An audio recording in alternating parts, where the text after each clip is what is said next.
folks, before we go on, I just want to check on some sports stats, keep myself sharp here on the sports, and I'll use my computer and just go in here, and I'm going to check, okay.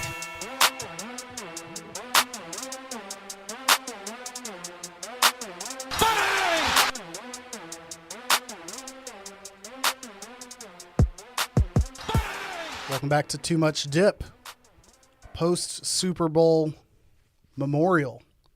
Sitting directly in front of me in spot number 1. Wow. Digital David Ruff. What's up, Dave? Call me Double D. DDR. What's up, guys? Hey, Dave. Hey, Dave. Hey, Daddy Dave. Daddy Digital Dave. There we go. Triple D. Triple D in the building. Got the Rhodes man sitting in the Dakota, sleeping next to me. Hopefully he doesn't have any blowouts. But so far, so good. I respect that. I've got the Roadcaster sitting next to me, so we're one and the same. Sitting. People are wondering if I name my son after podcast equipment. Some are saying. Sitting directly behind him, bobsled style, is the Magic Bullet Brett Merriman. What's going on? I always love coming on Too Much Dip, guys. Thanks for having me. We don't have you on enough on Too Much Dip, man. That's fine. I mean, I've been taking a step back since doing mail-in duties on the podcasting stuff. Oh, little plug. He beat Micah to the punch. But I'm just saying, I like being here. I love discussing sports more than anything. Sports are fun to talk about, man. Absolutely. Almost as fun to watch. Happy to be here. Yeah. People are saying when you're not here, we're grossly underrepresented in not only the younger and better looking category, but also the Northeastern, Mostly puck talk. Mostly it's just, puck talk. I don't want to tell you how to run a show, but there is little to no puck talk.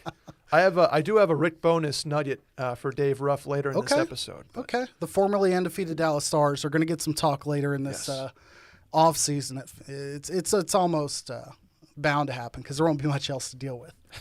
And last, definitely not least, the biggest voice, the biggest presence in the room, one Dylan Shivery. Well, I think you might be giving me too much credit, but I am very happy to be here. He is. Yeah, man, a fun weekend of the Super Bowl was a lot of fun. Yeah, it was a good time. I'm ready to talk sports, man. Let's dive right in. While we have David with us and working against the clock and whatnot, this was a big weekend for sports, of course, but some might say a bigger weekend for smoking some. We have to talk about this right now. I think we should. Because there were some highs and lows. For those who were paying attention on Thursday night, Dylan did admit to the crowd that 6 weeks into being the recipient of a Traeger, he'd yet to fully break the beast out and set it up.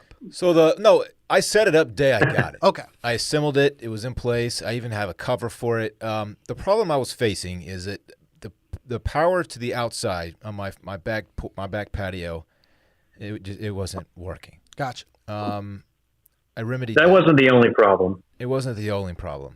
Thank you, Dave. I was getting to that. Look, I had never used a pellet grill before. Yeah. Never. I have used an offset smoker many a time. I have one. It's currently out at the ranch. I have smoked many a brisket. I've done ribs on it. I've done shoulders. I've done pork loins. I've done everything on it. We get it. You burn. I've never used a pellet grill. And so I'm like, all right, I got to get some wood, right? So I hop on the internet. I order some. I didn't even go to the store. It's COVID, whatever. And I see a bag of wood chips. Like, all right, they fit in the reservoir, what do you want to call it? I was like, let's go. I turned it on, and it didn't work. It didn't get hot. I was like, something is. My dumbass even posted a picture of it on my Instagram. Anyway, it didn't take long for people to point out that I didn't put wood pellets in there. I put wood chips in there, which are very different. I learned, and so I have acquired pellets. Okay, they're at the crib. There's no damage done to the unit as far as I know. But you might have voided your warranty. Yeah. So we'll see what happens when I fire it up again. But I expect to be up and rolling here very soon, and I will keep you all updated. But yes, an embarrassing moment that I happen to document publicly on social media for some reason. So we've all been there. Get your laughs in. We've all been there. There was a question here, just wondering, what's next for Dylan's Traeger in 2021. Oh man, wow. I might kick off with the brisket. Okay. Yeah, I know. Yeah. Man, that's ballsy. I thought you were gonna start off with like a nice queso in a aluminum pan first. Just really try it out. I'm not gonna cook queso on the trigger for the first time. It sounds like you need an introductory meal. I might do a shoulder. Okay. Dude, Shoulders are do very some easy. skill, K. Shoulders are easy to do. A brisket. Well, the main challenge in a brisket is that you have to maintain temperature on a brisket, right? Which on an offset smoker is it's not easy to do. So you constantly babysit anything all day long. And I know a trigger, that's a different story. Yeah. It's much easier to do that. So that's why I was, let's just swing for the fences my first time up to bat. But we'll see what happens. Hey, Stay tuned. I respect it. Pulling up from 40 right out of the gate. Yeah. Dylan, don't feel bad. The first time I got my trigger fired up, I just stuffed a bunch of sticks in it, and it didn't work. So, Thank you, Dave. Thank you. Just sticks from the park across the street. Well, it has that. yeah, I thought I was. It has that like mesh filter thing up top that the stuff filters down through. So I'm thinking, that's just to make sure you don't put like big chunks of wood in there, right? Yeah. And the wood chips, they fit fine. And, Hey. look, I fucked up. I'll be the ignorant person. Why wouldn't a wood chip work versus a wood pellet? I believe, and actually, I'll shut up. David, you're a Traeger owner. I wish I could tell you, Brett. I think it just has to do with the size and shape that allows them when they get into the little electric heating thing that goes down the line. It drops into the little heating pan, and that's what creates the smoke. I don't know if there's something in there that makes it smoke quicker or better, but yeah, it's all about the size. I think that's what allows it. There's like a certain amount of time each one will burn to or burn for.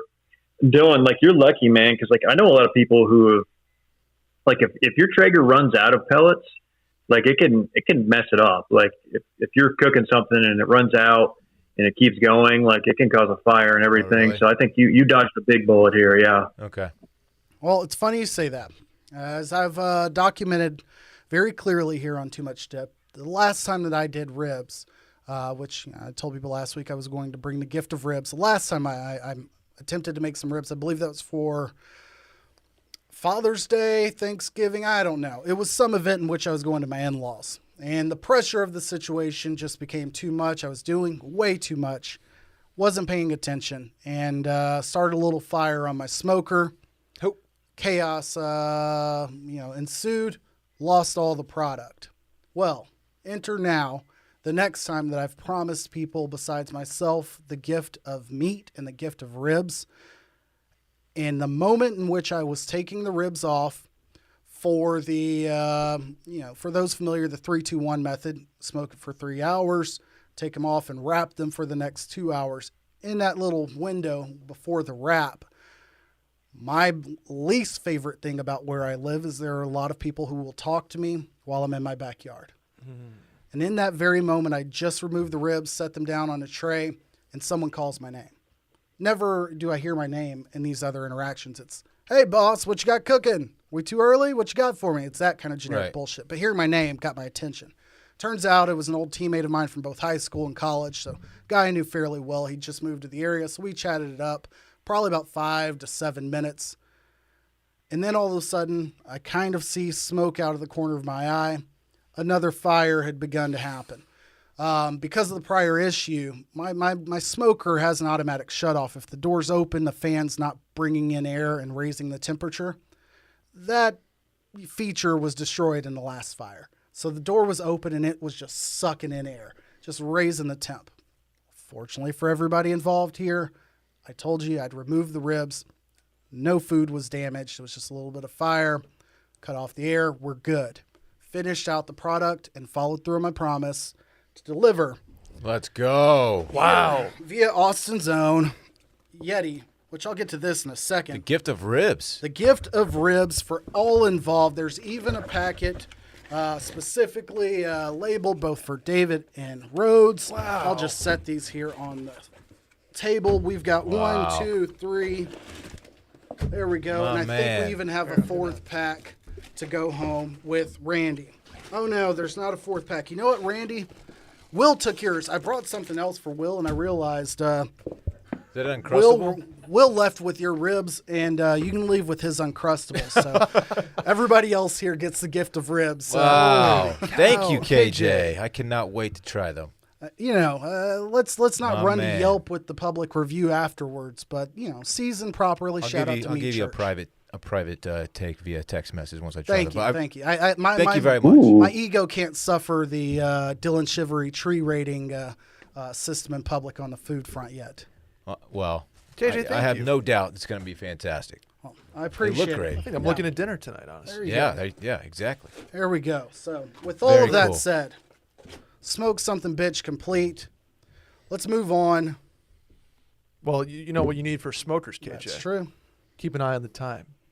Who better to do that with than Movement, our friends over there. In a tiny apartment in Southern California, 2 college dropouts teamed up to create a watch company that broke all of the rules, KJ.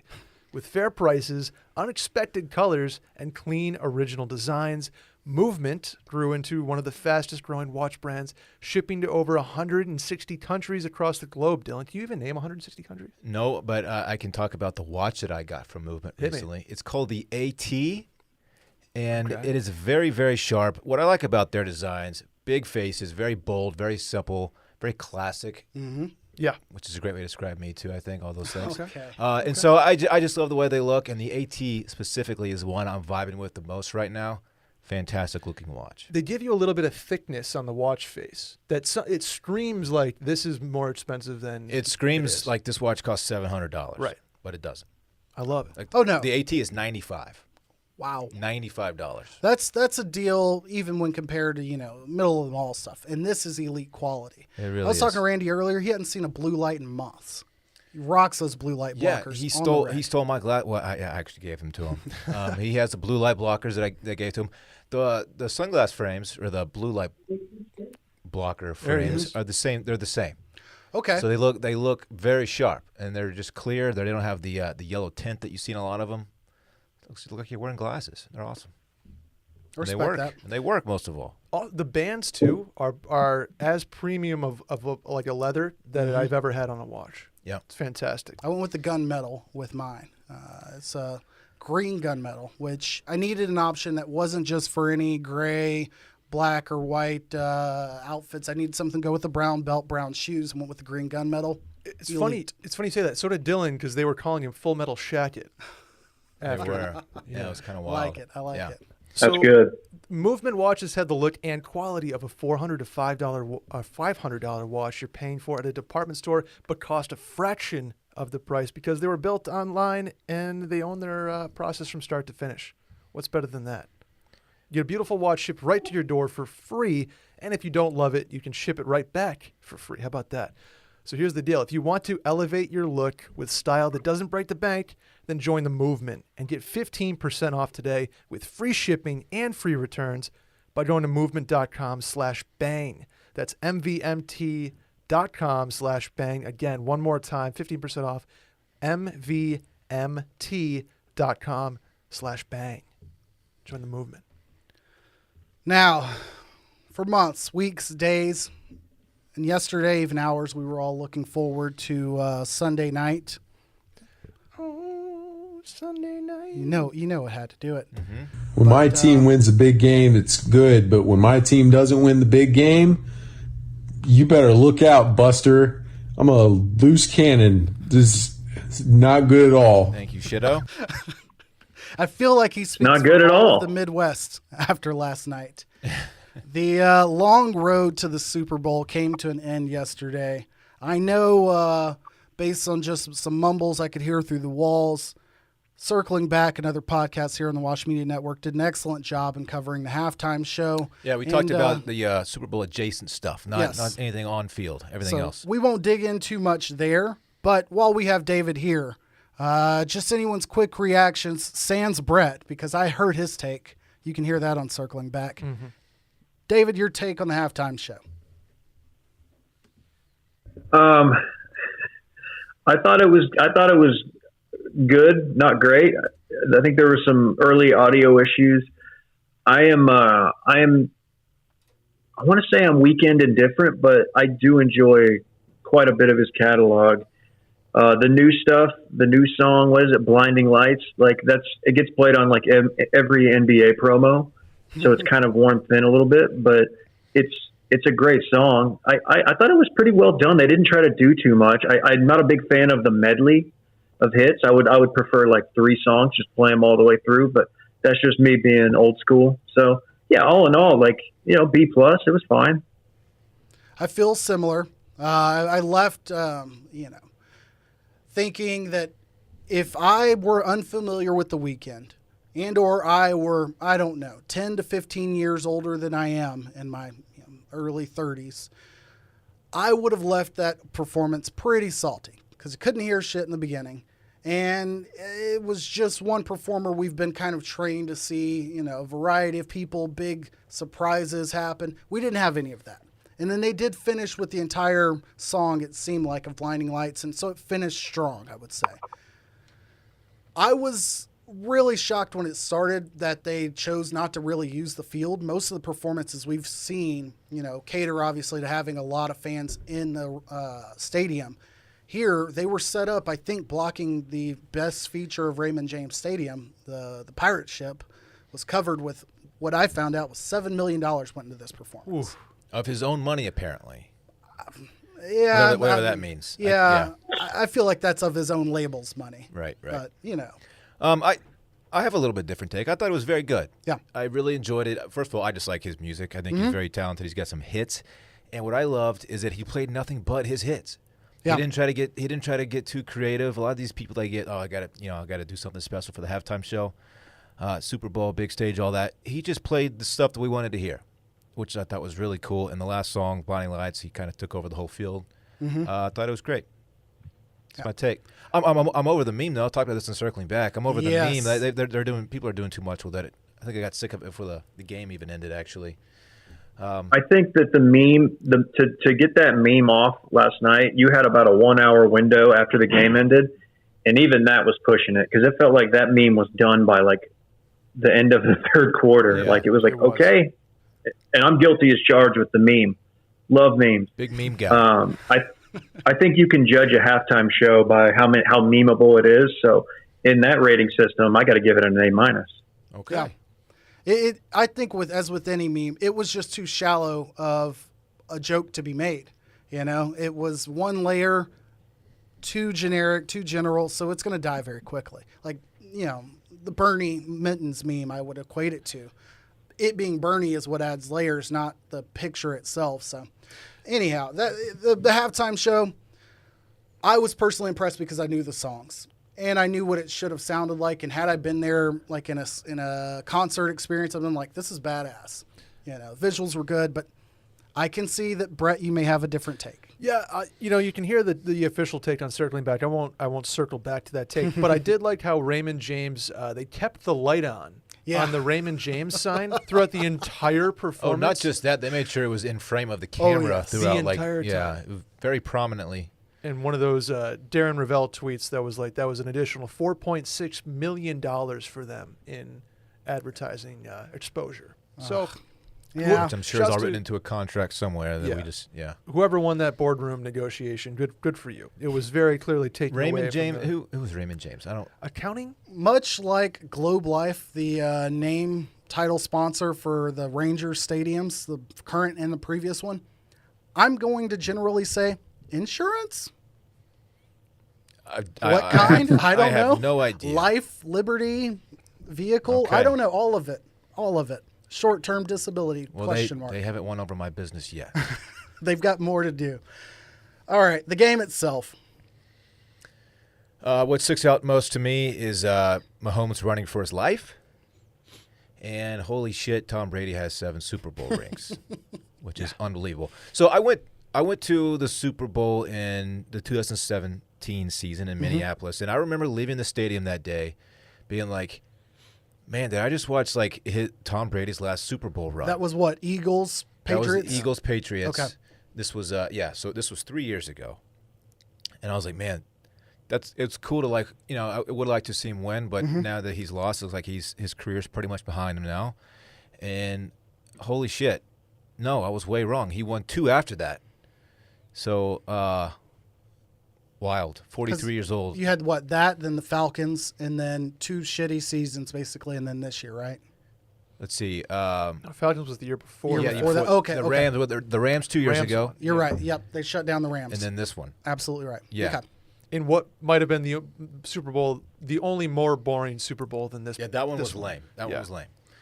I expected much more out of the Chiefs, obviously. I don't know how much was it both tackles that were out? Both tackles out. Obviously, that had a lot to do with Holmes just running circles in the backfield all night. That was tough to watch. Don't know how much of the game you can put on his shoulders, considering the pressure he was under all night. But I wanted to see more out of the Chiefs. Obviously, I think we all did. But, man, David Bay had a great game plan. Brady was just cool as a cucumber back there. And, wow. Gronk had 2 touchdowns, too, which I kind of loved. Little nostalgia boost for Gronk. Kind of loved that. What was he? He went off, I think, plus 800 or something for first touchdown. That's a good bet. Oh, yeah. That's a good bet. And I think several people were posting their stubs from that. So, Antonio Brown had a touchdown. David, you, I believe, were leaning towards Tampa as well. I picked Tampa really to fade the field, but also to kind of hat tip my youth, the team of my youth. But you went into the week fairly confident that Tampa was winning this. Did it turn out in any relationship to how you saw them winning? I did not think it would be an absolute dominant performance. I had that thought once I found out, once the left tackle was out, both tackles, right? You just said, I was like, okay, this could get ugly because, Tampa's defense is very solid. But yeah, I didn't see this. I didn't see this at all. I didn't see Mahomes. I mean, he looked like an intramural quarterback back there, just after 10 Mississippi scrambling for his life, dude. All our Texas Tech friends are probably having flashbacks because that seemed like every other game he played in the Big 12. Yeah. Minus the lack of points, but like he was always, kind of banged up, had the toe hurt. Gonna need surgery on that, but playing through it and like getting let down by his teammates. His punter going out there and just eshing the bed immediately. Mahomes looked much more hurt than I think he let on. And I wonder if that's going back to the AFC title game against the Bills. You could see that coming. Toes don't exactly heal up in 2 weeks, especially something that severe. Do you give any thought to the injury? Seemed more obvious the further the game got out of hand. There's that argument. Yeah, I think that he rushed for like 40 yards in the first quarter. And I think when you're doing that, it's like that halftime break where that toe is doing nothing. Geez, you got 45 minutes to sit there. Oh, coming back out after that is it'd be tough. I agree with everything y'all have said in terms of Mahomes on the run all day. Brady obviously revived some careers here. You bring Gronk out of retirement, AB pretty much out of being out of the league and serving an 8-game suspension to get a touchdown in the Super Bowl and being essentially a non-story all season. Aside from his injuries and like keeping him above board, like that's elite level stuff. That's the stuff that people would say you can go to the Patriots, Ocho Cinco, Randy Moss, whomever, because of the way Bill Belichick runs his shop. And maybe it's because of the expectations that Tom is setting for his teammates and getting things done. It did make me think back to, okay, just in this last year we've had LeBron go to L.A., last year, and then bring in Anthony Davis to make a difference, in terms of how that team is built and win a title. And then you also had in baseball, Mookie Betts go to the Dodgers and make a huge difference immediately, arguably one of the top 3 or 4 players in baseball. So when you have Tom Brady go to Tampa, it's like, oh, shit, all this credit to Tom. One thing I was really happy to kind of read and do a little research on was just how many of their impact players were people that they had drafted and established a foundation beforehand. And I'll rattle them off real quick. Devin White, who throughout the playoffs. Stud. I mean, he was a monster. And had a pick last night. It reminded me of Thomas Davis in that Carolina Panthers run to the Super Bowl, the other one of the most boring Super Bowls that year when Carolina spit the bit to Denver. But Devin White, 2019 first-round pick, 5th pick overall. Vita Vea, also just a dominant force in the middle. D-tackle? D-tackle, number 50, a.k.a. Maui from Moana. He was their 2018 first-round pick, 12th overall. Tristan Wirfs, He was a monster. left tackle out of Iowa, was their 13th overall pick in the first round He this plays year. right tackle for them. Or right tackle for them, you're right. But started pretty much all year. And as we talked about how much Mahomes was under duress, like Brady only received pressure like 10% of plays compared to Mahomes 57%. So Wirfs, an impact player. Antoine Winfield Jr. Yeah. What a stud he Jeez. is. All-time taunting penalty. Unbelievable. A ridiculous Worth it. taunt, but what stood out to me in that is the dude's fucking jacked. When you get the full context of like why he did that, because Tyreek Hill had done it to him, including a backflip like several weeks back. So like, yeah, Oh, I respected it. It Yeah. just was about as blatant as it possibly could be. And in the end, it didn't cost them shit. It was a turnover on downs. Game was and it in was hand. a 15-yard penalty that basically they gave it half the distance. It was a 7-yard penalty. Yeah, nobody cares. Last one, Ronald Jones. Second in production, but really their lead running back all year long. He was a second-round pick for them as well, and Winfield Jr. second-round pick. So you've got all these impact players that they had. The story isn't just we brought in Brady and won a Super Bowl. It's we brought in Brady after really building a solid team and, having Todd Bowles just lose his fucking mind Yeah. and dominating that game. So I as the think it coordinator. was ESPN who tweeted out like just the years that he had won. Tom Brady had won rings, and our boy J-Bone pointed out that he went from he won one in 2005 and not again 2015. So he went 9 years without winning a ring, and he has 7. He did the 9 Tigers. years is a long career for a lot yeah. of guys, and he went that whole span without winning a ring, and somehow has 7 on his resume. That is That's a insane. Tiger-esque drought. It's insane. Yeah. I was trying to think back to some of the teams he had during that stretch, and like, why didn't he win? I mean, they lost to It was the like the Randy Moss Giants. era, wasn't it? Yeah, they had the Randy Moss undefeated season, so they were good a lot of those years. And then Eli Giants, wins. they got 2 of them. He had an ACL year. Yep. Castle still went to the playoffs. Like they had a good lineup though. Yeah, I well, think yeah. Red Hot Chili Peppers closed out Sunday night. Okay. AJ, you said AB was almost out of the league. Dude, AB was also almost out of society in general. Like, I don't think it's crazy to say that, like, Tom Brady might have saved his life in some capacity. Like, if you heard AB, like, I know that there's a relationship there and he's gone to bat for him for a long time. But that was, Hold on. I mean, the job he did with bringing him back into the fold was nuts. Not to mention another sort of like island of misfit toys scenario, but Gronk was retired and Jason Pierre-Paul blew his hand off. So like this whole this cast of characters is it's scriptable. Ndamukong Right? Suh is another name. Yeah, like Ndamukong he Suh. showed up last night in a big way. Yeah. Yeah, In- good mix of like young guys that they built around, like you mentioned, all the guys, and then some older vets who kind of were just not lost, but he kind of all came together under Tom Brady. Pretty well. Yeah, I guess we should also say Kangol cap tip to Bruce Arians at 68 for making it all work together. I've stood by the thought that Eric Spoelstra never gets enough credit for what he did in Miami, putting all those players together and making it work.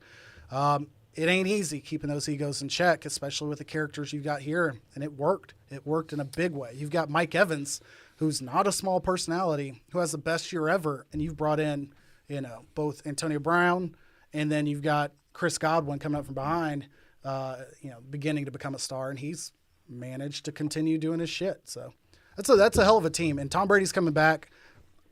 I'm curious to know if Gronk comes back or if that matters, but they're like third and favorite in odds right now to repeat next year.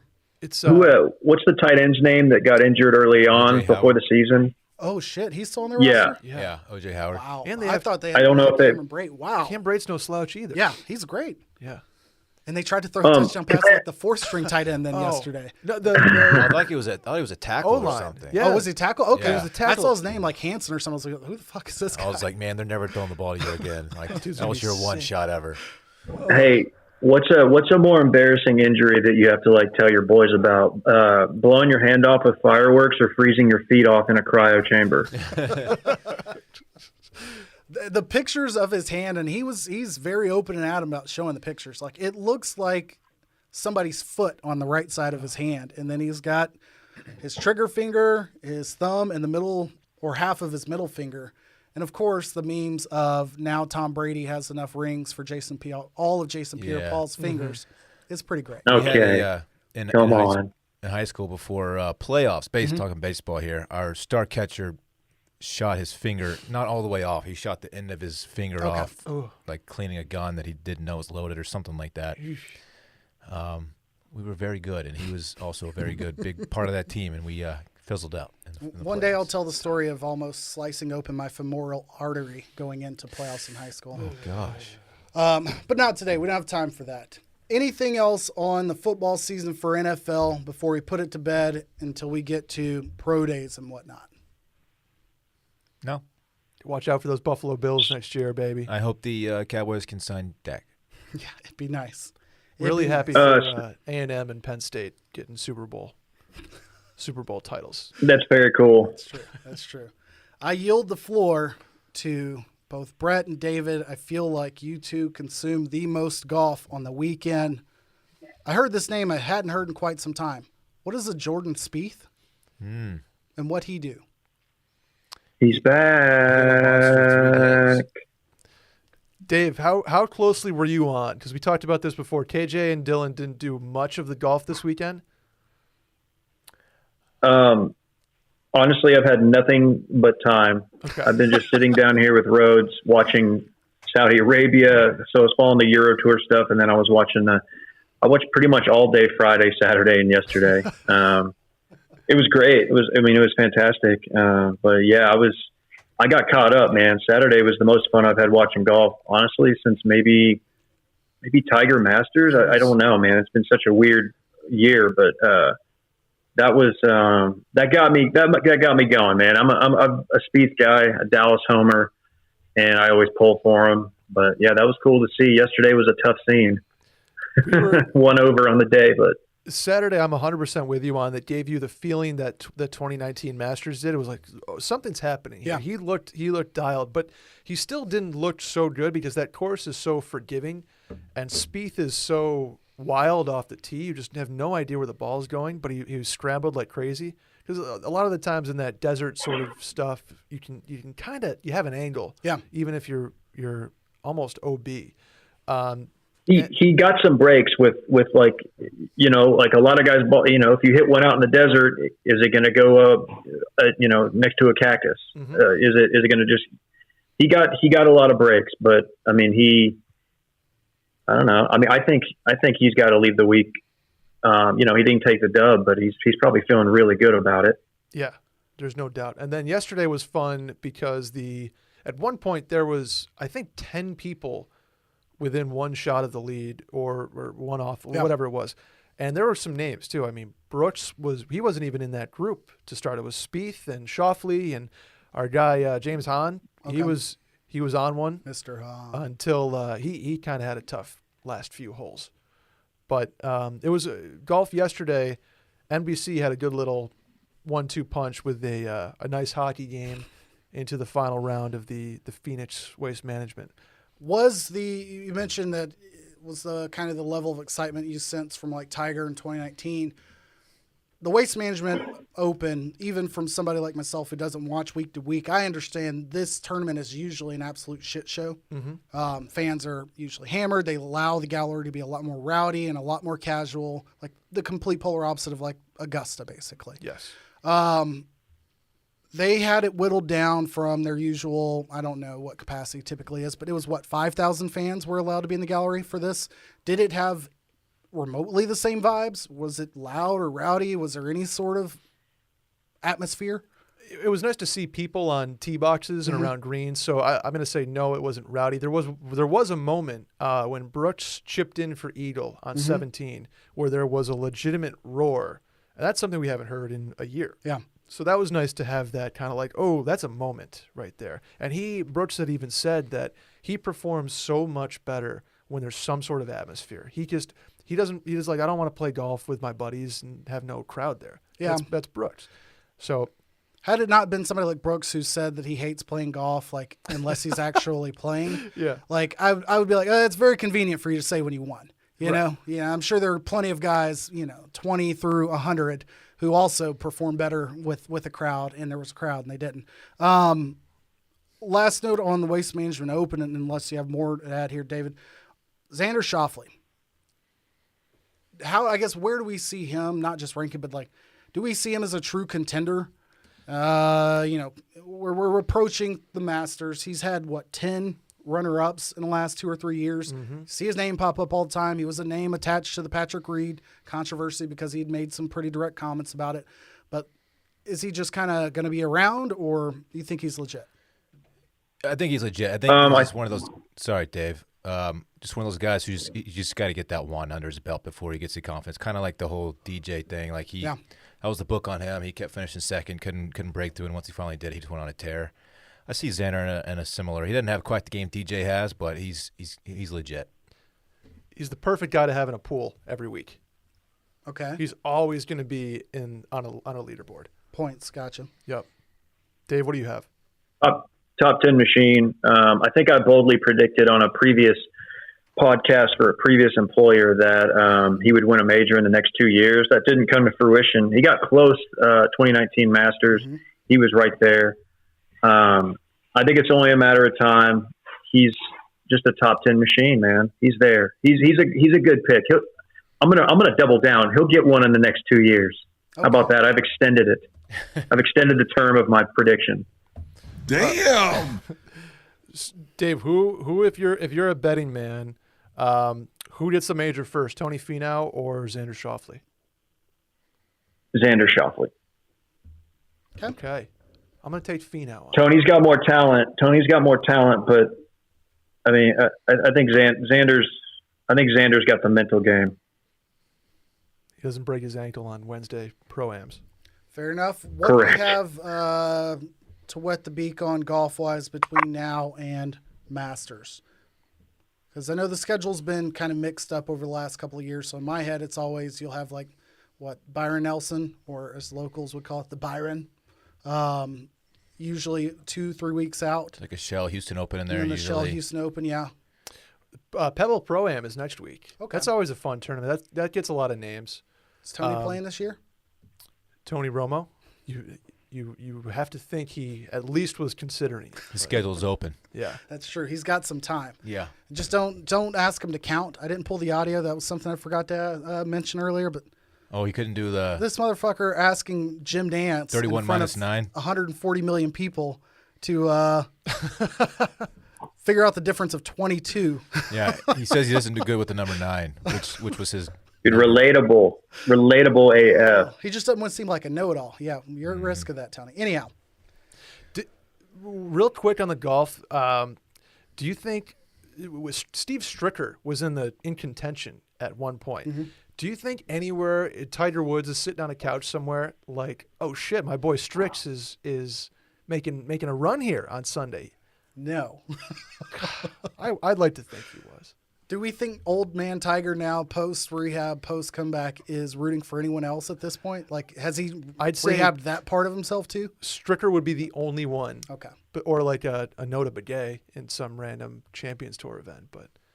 Dude, him and Stricker's helped him out with his putting in the past. Everybody loves Strick, so I think if that would have happened, you would have seen you might have seen a very, very PR condensed tweet from the Tiger Woods account.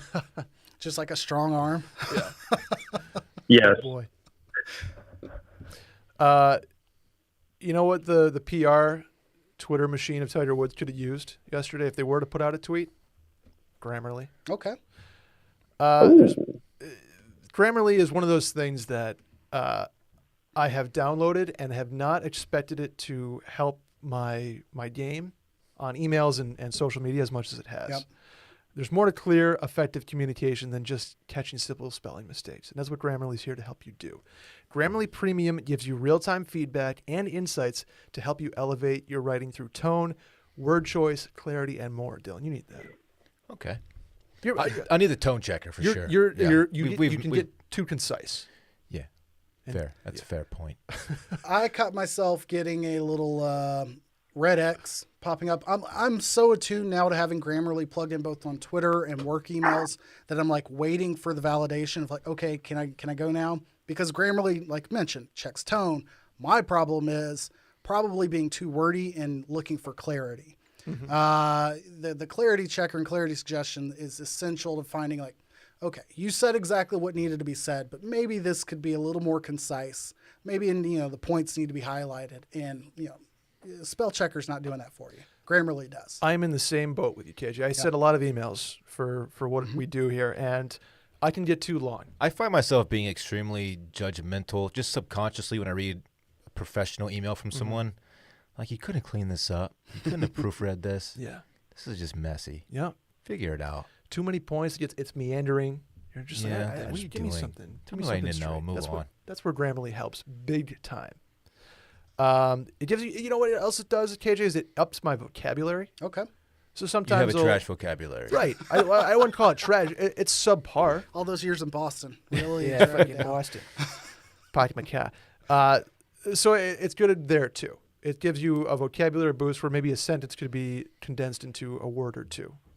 And then it's just easy because you don't even think it's there. All of a sudden it just pops up. It's like, hey, by the way, help you out. So Grammarly Premium helps you write like a pro with advanced real-time feedback. Level up your writing for work, school, or personal projects. Maybe make me working on a paper out there. You got to think in the middle of a demi, people are probably conversing with one another via text and other, what do you call them, dating apps.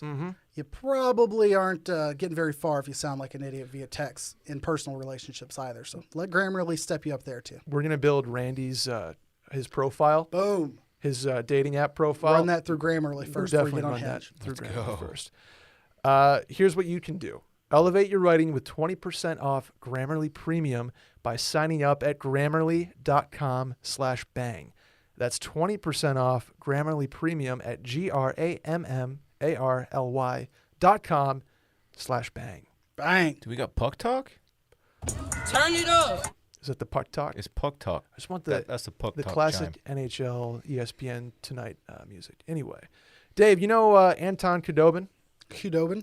Boy, does he. Golden. He is serving a. Remember that? We went home. He's serving a voluntary 1-game suspension. Dave, he overslept for practice. Okay. Hey, man. What a stand-up You know what? guy. It happens. I don't think it was voluntary. I think Coach Bonus was like, "Hey, you're going to sit out a game."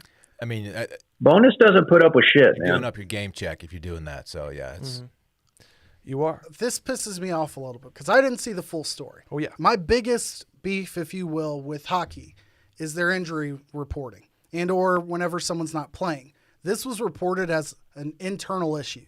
Anton Khudobin will be out for 1 game due to internal issue. I didn't read the whole story here to know what had gone on. Didn't hear it reported locally. I'm sure they covered it. But my thought was like, okay, like he's got cramps. Like, well, what do we mean internal? Like he's got a family issue he's got to cover for?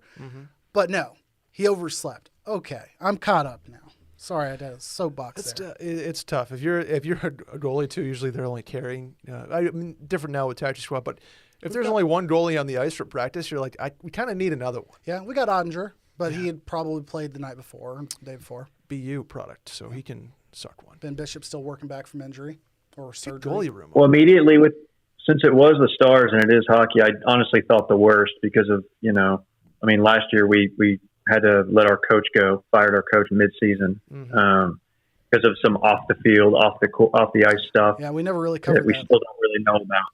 Yeah, we still don't know about. And like when you see like something like this, you're like, oh no. Khudobin's, everybody loves him, but he's kind of got a little Eddie the Eagle quality to him, a little Belfour in him, where he's kind of, he might be a little wild ass, maybe not to that degree, but He's got some years on him too. I think that he can probably survive like a 10-minute late to practice. He might have had like an oh shit. Oh, yeah. I missed practice type of situation. You got to think. Some more putt talk, if that's cool, KJ. I'm curious as to know what the kind franchise in New Jersey has to, has done to piss you off? The New Jersey Devils are on my shit list. Okay. Dylan's noted 4th Ooh. ranked franchise in his favorites. Dylan faves. Is this because of color scheme? And Just not like the New Jersey preference Devils. for the Devils? No. Okay. Dude, I'm all Golden Knights all the way. You know that. VGK. The New Jersey Devils had a couple players on their COVID protocol and still went into Buffalo and played the Sabres twice. Oh. So they had, I think it was 2 guys on Saturday declare COVID protocol, like declared out, and they played on Saturday. Sunday morning comes around, they had like 4 more guys declared in COVID protocol, and the Sabres are like, are we playing this game today? Like, should we be doing this? Should we be playing right now? And the NHL, who I also have beef with, was like, yeah, go ahead. Go ahead. No, we're good. We're good. They're just protocol, Yeah. super precautionary. The Sabres are now 9 guys out. Positive wow. test. Yeah. Okay. Including their head coach. Didn't they have? Was this the precursor to them introducing some more stricter protocols that the players absolutely did not agree with, or was this after the fact? This is like after the fact. This Okay. is in the last week or so. Right. And the Sabres are furious because the NHL gave them the go-ahead, and New Jersey was like, nothing to see here. We're good. We're just being cautious. So the Sabres, they don't play for weeks now. And who knows if the games are going to get like rescheduled at the end of the year or whatever. But if you're the Devils, just shut it down. Don't come to Buffalo and get people sick. It's crazy that level of reporting and the level of like sticking to the regulations. Yeah. Is able to be skirted that Irresponsible. easily. Yeah, irresponsible on the NHL's part, and the Sabres, to their credit, are like asking for information here. They're like, protocol versus positive versus, how into this are we? And the NHL kind of gave them the runaround on it. And now the Sabres, and their head coach is 61. Their assistant coach almost died of pneumonia last year. So the Sabres, rightfully so, are like, what the fuck, guys? Yeah. Why are we You doing can't this? have it. Not just for the people on the ice, but I mean, the number of people that interact with a professional sporting team, just the staff in the arena, trainers, valets, etc. Like, it's just irresponsible. But it does lead us into quick tips. One thing I left off of quick tips, I'll start off with because it's related here. The Kevin Durant situation that happened last week. I still haven't dug into the full story here, but my understanding is Kevin Durant's previously tested positive for COVID. Shout out to those of us who are walking around with antibodies. But it's been some time. Kevin Durant was deemed a close contact to someone else who had recently tested positive, so due to NBA protocols, he was ruled out of their game. I want to say last Wednesday night, maybe it was Thursday. I don't have the dates here in front of me. Kevin Durant played in the first half of that game.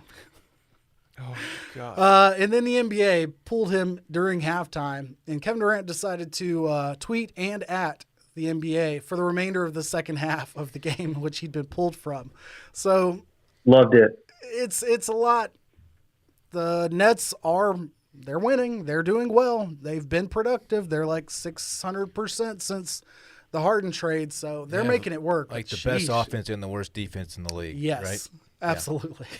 Which is what 7 seconds or less or whatever the old Suns offense and scheme was built to be. Score a lot, fuck defense, get back and score a lot. Right. That was also the Dylan offense. Okay, Dave. Come on, man. We're not doing You that. couldn't shut people down? Doing that from he's not even here. He's still doing jokes like that. That does remind me, quick little weather report here in Texas. We are supposed to get a little cold snap, at least North Texas. I don't know if it's creeping down here. There was some fog. We're touching teens this weekend here. Oh, yeah. Wind chill in the teens. It probably up in Dallas is. What? What? I missed it. I'm just saying. He did it to himself, David. I was just Chris Paul into DeAndre Jordan here, lobbing one up for David, and we didn't even have to. The lob went. I got fouled. We'll let it be. I hate y'all. National Signing Day was last week. We weren't here, or David wasn't here. We missed it. I think we should save this for when you're back in studio to dive in further. But any thoughts on the Texas State approach to their high school or lack thereof recruitment? You know, this wasn't a shocker. Like this has kind of been the plan. This is Spavital. You know, he worked with Manziel at A&M. I don't know if he was the quarterback coach. That might've been Cliff. He was somehow involved. He's highly regarded. But this is his last year at Texas State under contract, right? So he is clearly going all in on these grad transfers. And he's had some success. Like if these guys pan out, you're going to see a Texas State team that wins 5 games, 6 games, maybe. And that's an improvement. They were basically on TV every week, and they didn't just get drilled, man. They made ESPN, highlight Sports Center. They have got some players. I think this will work out. It's definitely a bold strategy. I don't know. You'd like to see them be able to recruit Texas a little bit more, because you have to think that Texas State, if they're going to be successful as a program going forward, they're going to need to get some guys from the high school ranks at some point. But this is part of the plan. Maybe sprinkle in a few 3 and 4 stars, mainly 3. Yeah, they don't get 4 stars. No, they don't. They did offer the Duncanville quarterback, who I don't think he's accepted anywhere yet, but that's not going to change the program by any means. Yeah, going exclusively JUCO and transfers was pretty shocking in a state where you can throw a rock and hit a quality program with some players on their depth chart. Also, basketball talk will be back next week as well. Quick nugget there, aside from the Kevin Durant conversation earlier, Steph Curry put up 57 on the Mavericks. Luka put up 42 in that game. 99 points combined between the two, and the Mavs got the win. Some might say instant classic. I was just lucky to be able to see the game since it was on ABC. So shout out to Sinclair for continuing to fuck up my life. I thought we were witnessing history, like watching Curry, who it was in one of those modes that everything was going in. I was like, dude, they're just on the wrong end of history here. The Mavs are hurting right now. They're out of the playoffs, 4 games out or whatever. And they somehow pulled that out thanks to some of their role guys stepping up in Luka. But that was fun, man. Needed it. I think we will all, I can speak for everybody, but Dylan, you as well here. Major shouts to the new Vikings offense coordinator. Ooh. A name we recognize here. Another Kubiak stepping up. Half of it, yes. Clint. Big brother Clint getting the nod for OC, Minnesota. Yeah, big moves. Obviously, they've got their running back situation settled with Dalvin Cook, and he'll have Kirk Cousins to start off with. Mike Zimmer is a great defensive mind, so set up for success. Obviously, Zimmer contract longevity, who knows? But, you want to see everybody eat, and so, very happy for the Kubiak family. Maybe the best young receiver in football? That's true. Justin Jefferson, Rookie of the Year this year. Second place in Rookie of the Year, Justin Herbert. I got it, but yeah. Not a bad situation. A lot of talent to deal with. Congrats to the Kubiaks. Big time. David, you want to take this next note? I'll take it. No, I'll let you take it. What happened? Dave, a.k.a. Fajita Boy Swag. First of all, he finished with 11 kills in Warzone last night. Is this the game I got kicked out of? Yes. Oh, shit. He had 7 before I even parachuted down. We hit the train, and 20 seconds later, Dave's like, oh, yeah, I just cleaned up. I look at his kill count, and it's at 7. What the hell? Where was I? I think I was in the gulag. But finished with 11 kills, and KJ got dropped halfway through, so we had to finish with just 3. That was a heartbreaker. We had a good night last night. We had some top 5, some heartbreakers, but yeah, I had my first few games back after childbirth, birth of Rhodes Carter Ruff, my son and partner. I had 0 kills, 3 games in a row. I couldn't. It was just lack of sleep and just me being terrible. But it's good. I'm a streaky player. That's all you can say about me. Sizzle Squad putting up numbers. Congrats on the double digi. I don't think I've had a game like that yet. I think I've scratched 9, maybe in a solo or something. But, impressive. This will only enhance his followers. Good for you. Thank you. Sad news that popped up during the Super Bowl.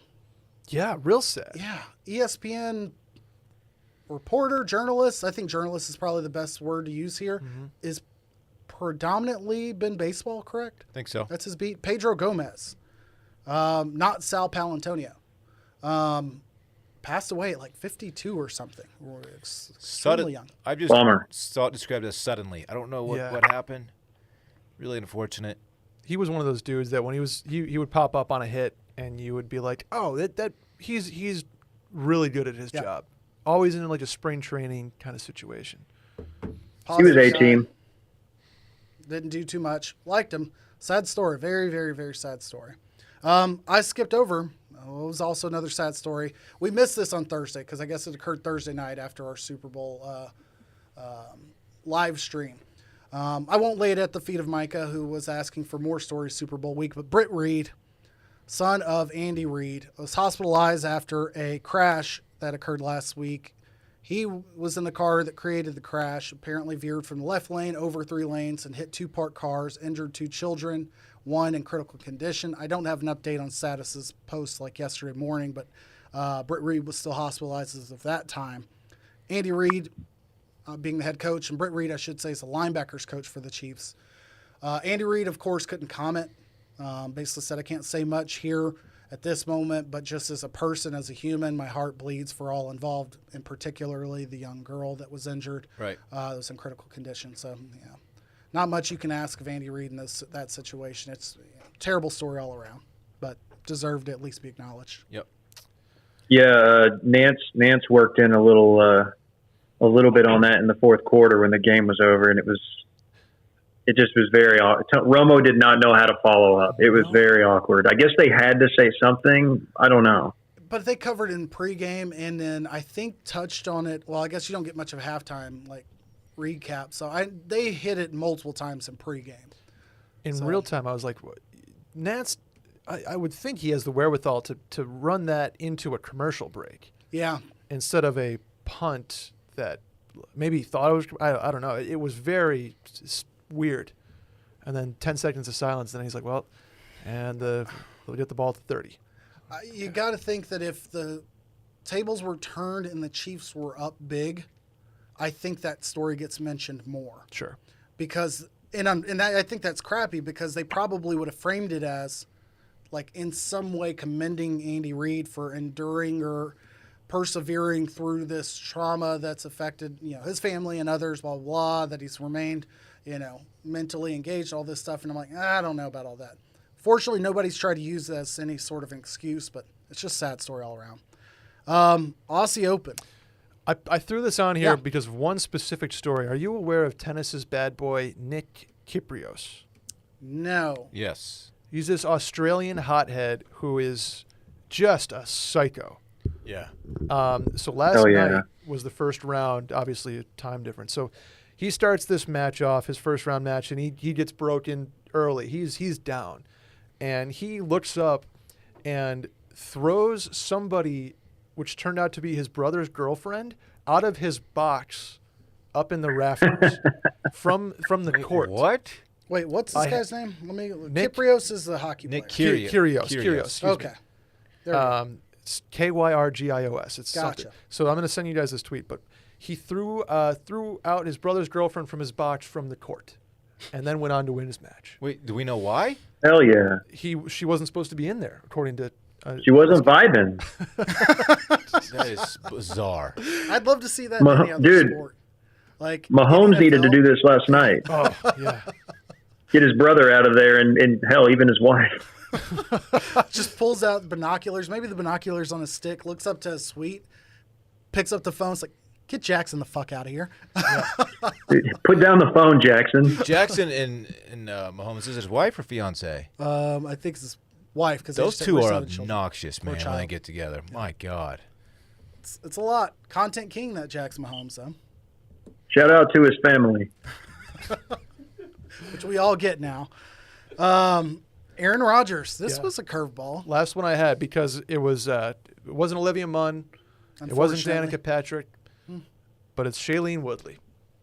Shouts to Aaron Rodgers for officially getting engaged. Of Divergent fame? I don't know what else. Big Little Lies? I knew. I've seen her in Big Little Lies, right? Yeah. Yeah, she was the young mother. So I knew the face, but I didn't know what her name was, and I was surprising to find out who she was. She has a look of no idea. She's always on the edge of tears. She looks very young. I don't know how old she actually is. 29. 29. Okay. She looks younger than 29, so good for her on that.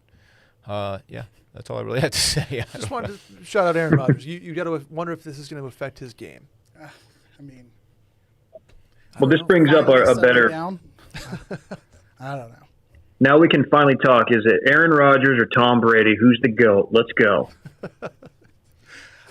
God, what happens when Tom Brady passes Rodgers in NFC championships next year? Oh.